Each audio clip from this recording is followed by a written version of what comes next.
Everybody, welcome to education. मैं देवाश्रिता और हम पढ़ रहे थे अबाउट प्रोटोजोआ।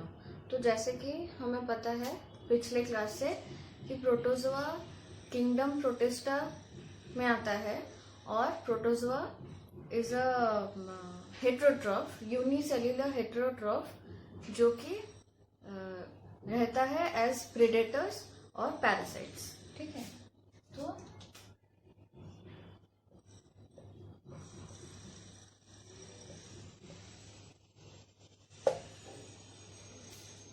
प्रोटोजोआ के बारे में आज हम पढ़ेंगे about the cellular structure of protozoa,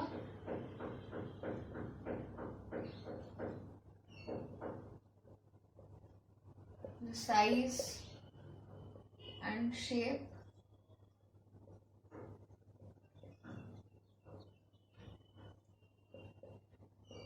habitat,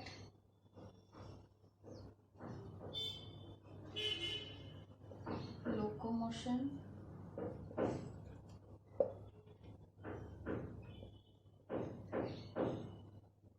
nutrition,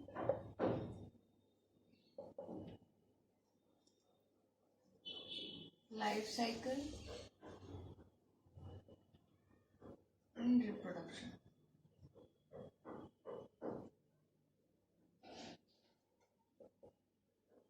तो प्रोटोजोआ के इन सब के बारे में हम पढ़ेंगे आज प्रोटोजोआ में। उसके बाद हम जाएंगे 4 मेजर टाइप्स ऑफ प्रोटोजोआ में। तो let's start with cellular structure of protozoa. तो स्टार्ट करते हैं सेल्युलर स्ट्रक्चर से, सेल्युलर स्ट्रक्चर ऑफ प्रोटोजोआ से। तो जैसे कि हमें पता है protozoa is a unicellular eukaryotic cell. Unicellular का मतलब है it has a single cell and it is a eukaryotic cell. हमने बैक्टीरिया के बारे में पढ़ा था, वो था प्रोकैरियोटिक सेल, और ये है यूकैरियोटिक सेल। इसमें इसका न्यूक्लियर मेम्ब्रेन प्रेजेंट होता है with some other organelles which are important for the cell. Okay. उसके बाद it mostly have one membrane bound nucleus in the cell। जैसे कि मैंने कहा it is a eukaryotic cell, इसलिए इसमें इसका जो न्यूक्लियस है वो मेम्ब्रेन बाउंड है, सेल में रहता है। Okay, and the third one is plasma membrane encloses the cytoplasm and other. जो प्लाज्मा मेम्ब्रेन है सेल का वो एनक्लोज करता है साइटोप्लाज्म को और other locomotory projections. Locomotory projections मतलब वो फीचर्स, वो स्पेशलाइज कुछ ऐसे प्रोजेक्शंस जो कि सेल को हेल्प करता है मूवमेंट में, लोकोमोशन में। So what are the locomotory projections ना, वो है स्यूडोपोडिया, फ्लैजेला और सिलिया। दीज आर द 3, ये 3 लोकोमोटरी प्रोजेक्शंस है जो कि प्रोटोजोआ को हेल्प करता है एक जगह से दूसरी जगह तक जाने में, मूवमेंट में। सो प्लाज्मा मेम्ब्रेन उन सबको एनक्लोज करके रखता है। The fourth one is some protozoa have cytostome, food vacuoles. Some have cytostome.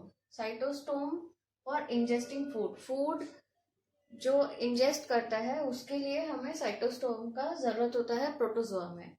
और इवन फूड वैक्यूल भी प्रेजेंट रहता है। जो प्रोटोजोआ में जो साइटोस्टोम है वो जब फूड को एनगल्फ करता है, फूड को लेता है अंदर, तो वो फूड जाके स्टोर होता है फूड वैक्यूल्स में। So food vacuoles are also present in protozoa. Then उसके बाद है एक सेंट्रल वैक्यूल। एक सेंट्रल वैक्यूल होता है प्रोटोजोआ में जो कि हेल्प करता है ऑस्मो रेगुलेशन में, मतलब जो एक्सेस वाटर होता है उसको रिमूव करने में मदद करता है central vacuole. Okay, the sixth one is, जैसे कि हमें पता है ये यूकैरियोटिक सेल है, इसलिए इसमें membrane bound cell organelles present रहते हैं, जैसे कि माइटोकॉन्ड्रिया, गोल्गी बॉडीज, लाइसोसोम्स और कुछ अदर स्ट्रक्चर्स भी प्रेजेंट होते हैं प्रोटोजोआ में, जो कि सेल को हेल्प करता है to survive and for movement. Okay, so this is all about the cellular structure of protozoa. About अब पढ़ते हैं about the size and shape of protozoa, ठीक है। तो जैसे कि फर्स्ट सेंटेंस से हमें पता चलता है कि it varies greatly from 1 μm to large enough to be seen through naked eye. मतलब जो प्रोटोजोआ का साइज है वो बहुत डिफरेंट, मतलब बहुत वेराइटीज में है, मतलब बहुत तरह के साइजेस हैं प्रोटोजोआ के, जो कि आपका 1 μm मतलब बहुत माइक्रोस्कोपिक लेवल से लेके आपका इतना बड़ा है कि हम नेकेड आई से भी देख सकते हैं। सो हमें इसका साइज इतना मतलब वैरिड है, मतलब 1 μm से इतना बड़ा होता है कि हमें माइक्रोस्कोप का जरूरत नहीं होता है देखने के लिए। So it varies greatly from 1 μm to large enough to be seen through naked eyes. Okay, then ये जो प्रोटोजोआ है it lacks rigid cell wall. मतलब प्रोटोजोआ का सेल वॉल नहीं होता है, एक हार्ड सेल वॉल नहीं होता है। तो इसीलिए बिकॉज इसका एक रिजिड सेल वॉल नहीं है, इसलिए ये फ्लेक्सिबल होता है, किसी भी शेप में मोड़ सकता है। तो इसीलिए प्रोटोजोआ बहुत तरह के शेप्स में पाए जाते हैं। Okay, the third one is some species have hard shell on their outer surface. मतलब कुछ प्रोटोजोआ के ऐसे स्पीसीज भी हैं जिनका आउटर कवरिंग एक शेल है। They have hard shell as their outer covering. Okay, for example ये जो स्पीसीज है यूनिसेलुलर फोरामिनिफेरा, ये है आपका एमोइबॉइड प्रोटिस्टा, ठीक है, उसके अंडर में आता है। इसका जो शेल है उसका डायमीटर है अराउंड आपका 20 सेंटीमीटर। तो इसी से हमें पता चल सकता है कि मतलब प्रोटोजोआ का साइज कितना वैरायटी में है, मतलब कितना डिफरेंट है। मतलब एक साइज से दूसरा साइज मैच नहीं करता है, उसका बहुत मतलब डिफर करता है। 1 μm से इतना बड़ा है कि हम नेकेड आइज में भी देख सकते हैं। Okay, so this is about the size और shape of protozoa. Habitat of protozoa, मतलब प्रोटोजोआ कौन से एरियाज में पाए जाते हैं और कहाँ पाए जाते हैं, ठीक है। तो हैबिटेट में फर्स्ट है आपका they are found in aquatic environment. Aquatic environment मतलब ऐसा उन जगहों पे पाए जाते हैं प्रोटोजोआ जहाँ पे पानी है। ओके, तो generally they are found in aquatic environment, जैसे कि fresh water and oceans. They live in fresh waters and oceans. उसके बाद some are free living and some are parasitic. Free living मतलब प्रोटोजोआ ऐसे ही एनवायरनमेंट में पाए जाते हैं, मतलब उनको किसी दूसरे होस्ट का ज़रूरत नहीं होता है, वो अपना खाना खुद बना सकते हैं और ऐसे ही मतलब एनवायरनमेंट में पाए जाते हैं, इसलिए उनको बोला जाता है फ्री लिविंग। जबकि कुछ प्रोटोजोआ ऐसे होते हैं जो कि पैरासाइटिक होते हैं। पैरासाइटिक का मतलब है उनको वो उनका जो न्यूट्रिशन है, मतलब जो फूड है, वो किसी दूसरे ऑर्गेनिज्म से वो डिराइव करते हैं, मतलब किसी दूसरे ऑर्गेनिज्म से वो फूड इनटेक करते हैं, लेते हैं। तो इसीलिए उनको पैरासाइटिक बोला जाता है, जो कि प्लांट्स में एनिमल्स में पाए जाते हैं। Okay, so they are mostly aerobic but some are anaerobic. Aerobic का मतलब है एरोबिक ऑर्गेनिजम्स, मतलब वो ऑर्गेनिजम्स जो कि जिनको ऑक्सीजन की ज़रूरत होती है। एनारोबिक मतलब वो जिनको ऑक्सीजन की ज़रूरत नहीं होती है। So protozoa are generally mostly aerobic होते हैं, मतलब उनको ऑक्सीजन की ज़रूरत होती है। बट कुछ प्रोटोजोआ ऐसे होते हैं जिनको ऑक्सीजन की ज़रूरत नहीं होती है। Okay, and they are present in rumen. Rumen मतलब र्यूमन कहाँ पाया जाता है ना, रूमिनेंट में। रूमिनेंट ऐसे एनिमल्स होते हैं लाइक कैटल, शीप, जिराफ। इन फैमिलीज के एनिमल्स को बोला जाता है रूमिनेंट। रूमिनेंट मतलब फर्स्ट स्टोमक। रूमिनेंट का जो फर्स्ट स्टोमक है वहाँ आपको वहाँ प्रोटोजोआ पाए जाते हैं। ओके, और ह्यूमन इंटेस्टाइन में भी प्रोटोजोआ पाए जाते हैं। तो इसका मतलब प्रोटोजोआ बहुत जगहों पर पाए जाते हैं। तो जैसे कि हमने देखा aquatic environment, fresh water and oceans, free living भी होते हैं कुछ प्रोटोजोआ, देन पैरासाइटिक होते हैं। एरोबिक एंड एनाएरोबिक का मतलब है उनको ऑक्सीजन, जिन प्रोटोजोआ को ऑक्सीजन की जरूरत है वो है aerobic, and there are some protozoa which do not require oxygen, तो उनको ऑक्सीजन की जरूरत नहीं होती है, तो वो होते हैं anaerobic. Then they are present in the humans, जो कि है आपका cattle, sheep, giraffe, deer etcetera. उन फैमिलीज के जितने एनिमल्स हैं उनको हम र्यूमिनेंट बोलते हैं। तो दे हैव वो उनका ह्यूमन होता है, मतलब जो फर्स्ट स्टमक, पेट, जो फर्स्ट स्टमक होता है, मतलब फूड पाइप से जाके जब वो पाइप स्टमक में पहुंचता है तो वो जो स्टमक होता है उसको हम ह्यूमन बोलते हैं। उसके बाद ह्यूमन इंटेस्टाइन में भी पाए जाते हैं प्रोटोजोआ। अब चलते हैं प्रोटोजोआ के न्यूट्रिशन की तरफ। तो प्रोटोजोआ को न्यूट्रिशन कहाँ से मिलता है, मतलब कैसे वो लोग न्यूट्रिशन डिराइव करते हैं। तो सबसे पहले हम जानते हैं, पहला पॉइंट जो है, हम जानते हैं कि प्रोटोजोआ एक हेट्रोट्रॉफिक ऑर्गेनिज्म है, माइक्रो ऑर्गेनिज्म है। हेट्रोट्रॉफिक मतलब जो दूसरे ऑर्गेनिजम्स पे डिपेंड करता है फूड के लिए, खाने के लिए दूसरे ऑर्गेनिजम्स पे डिपेंड करता है। तो इसका जो न्यूट्रिशन है वो है होलोजोइक न्यूट्रिशन। होलोजोइक का मतलब है जो हेट्रोट्रॉफिक ऑर्गेनिजम्स हैं, दे, होलोजोइक का और एक टर्म भी है जो कि है हेट्रोट्रॉफिक न्यूट्रिशन, मतलब होलोजोइक न्यूट्रिशन। उसका मतलब ये है कि वो अपना फूड दूसरे ऑर्गेनिज्म से डिराइव करते हैं, दूसरे ऑर्गेनिज्म पे डिपेंड करते हैं फूड के लिए, और उस फूड को वो इनटेक करते हैं, मतलब अपने अंदर लेते हैं एज सॉलिड फॉर्म में या लिक्विड फॉर्म में। तो जो हेट्रोट्रॉफिक माइक्रो ऑर्गेनिजम्स होते हैं वो होलोजोइक न्यूट्रिशन फॉलो करते हैं, मतलब उनका न्यूट्रिशन का मोड ऑफ न्यूट्रिशन जो है वो है होलोजोइक।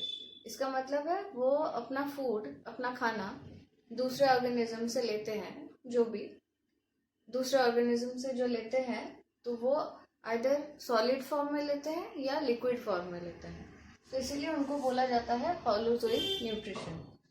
इसके बाद है ये they ingest their food by the process of phagocytosis. कैसे होता है ना, ये होता है जो प्रोटोजोआ में ये फैगोसाइटोसिस होता है, इसका मतलब है वो एक इस तरह का प्रोजेक्शन करते हैं।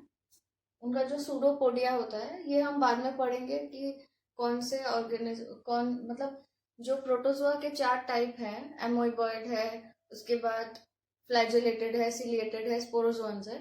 उसमें से जो आपका एमोइबॉइड है उसमें आपका सूडोपोडिया होता है। तो वो क्या करते हैं ना, ऐसे टाइप का एक प्रोजेक्शन करते हैं, यहाँ पे एक वैक्यूल क्रिएट होता है, इसके बाद ये यहाँ पे एक ऐसे हॉलो तरह का एक पॉकेट टाइप एक क्रिएट होता है।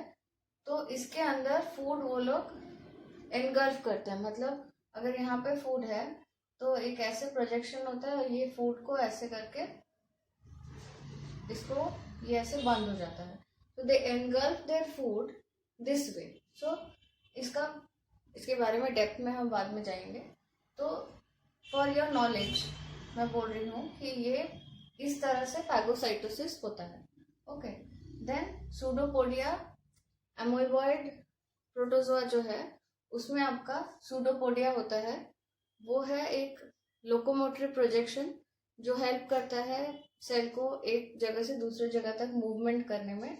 ये सेल को अपना जो, it also helps the cell to catch prey, मतलब ये सेल को, ये जो प्रोटोजोन्स है उसको हेल्प करता है किसी फूड, प्रे का मतलब है some other organism which on which the protozoa is dependent on, मतलब कुछ और ऑर्गेनिजम्स है जिसपे आपका ये प्रोटोजोआ डिपेंड करता है फूड के लिए, तो उनको पकड़ने के लिए भी सूडोपोडिया हेल्प करता है दिस वे।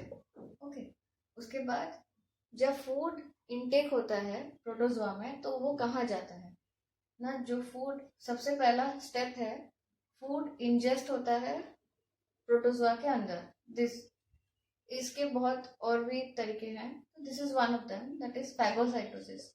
इस मेथड से फूड को इंजेस्ट किया जाता है अंदर। उसके बाद food comes to the food vacuole. ये जो फूड है ये अंदर जाने के बाद आपका फूड वैक्यूल के अंदर जाता है। उसके बाद फूड वैक्यूल में जो लाइसोसोमल एंजाइम है वो इस फूड पे एक्ट करता है, उसको ब्रेक डाउन करता है। उसके बाद जाके ये जो फूड है वो डाइजेस्ट होता है। तो this digested food gets distributed throughout the cell.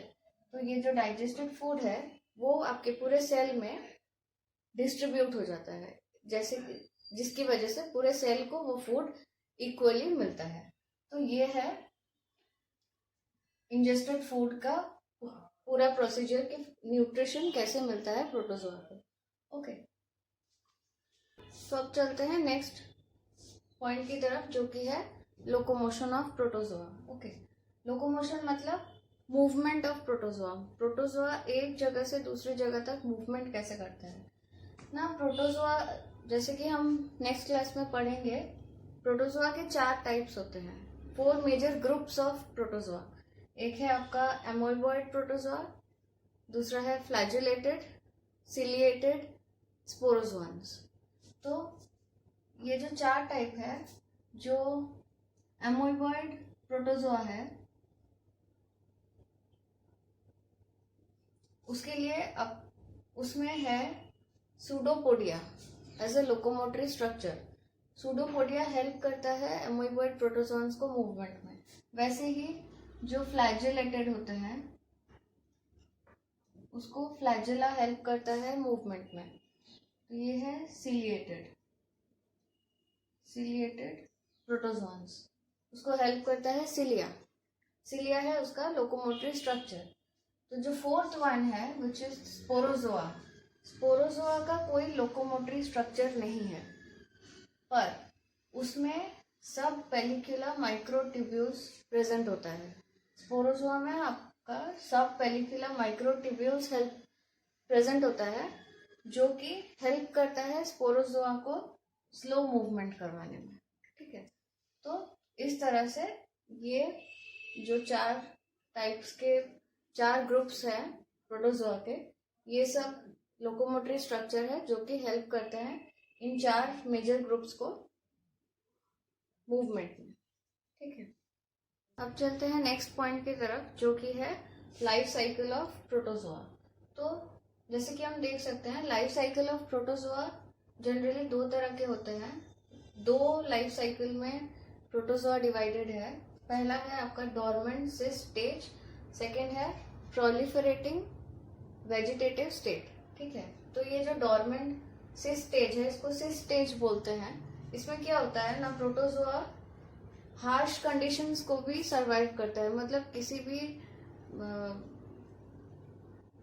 Problematic situation हो, मतलब जैसे कि without water and nutrition. Harsh condition का मतलब है विदाउट वाटर और न्यूट्रिशन, मतलब आइदर जो पानी ना होने के कारण भी प्रोटोजोआ इसको भी मतलब सरवाइव कर सकता है, मतलब लिव प्रोटोजोआ विदाउट वाटर भी सरवाइव करता है एंड न्यूट्रिशन के बगैर भी प्रोटोजोआ बच सकते हैं। मतलब वो ये 2 कंडीशन, जो हार्श कंडीशंस को भी सरवाइव कर सकते हैं protozoa. The second one is it remains outside the host for long time and gets transmitted. मतलब ज्यादा टाइम के लिए वो होस्ट के बाहर रहते हैं एंड फिर भी ट्रांसमिट होते हैं।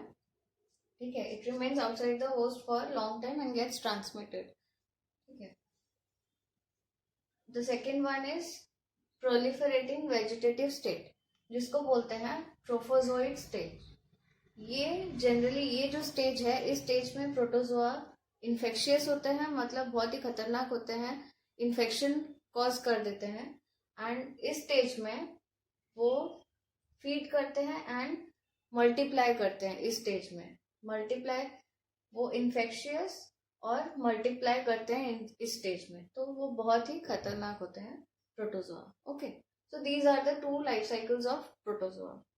ये है आपका नेक्स्ट पॉइंट, मतलब जो लास्ट पॉइंट है वो है आपका रिप्रोडक्शन ऑफ प्रोटोजोआ. तो प्रोटोजोआ जनरली रिप्रोड्यूस करता है एसेक्सुअल मीन्स से.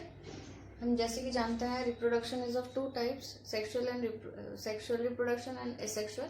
तो प्रोटोजोआ में जनरली एसेक्सुअल मीन्स यूज होता है रिप्रोडक्शन के लिए, और ये मल्टीप्लाई करता है 4 मेथड्स में.